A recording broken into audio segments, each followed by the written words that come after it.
Hey there. Want to know a secret formula to see how fast your investment can double?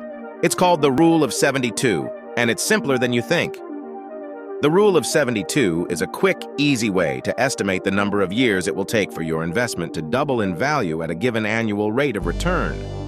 Just divide 72 by your investment's annual interest rate.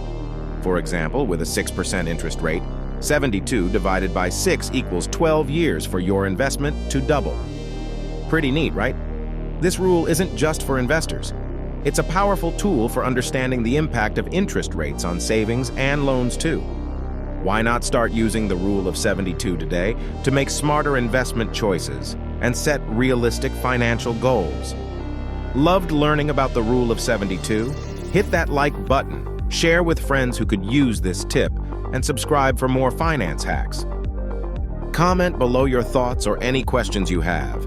Let's grow our wealth together.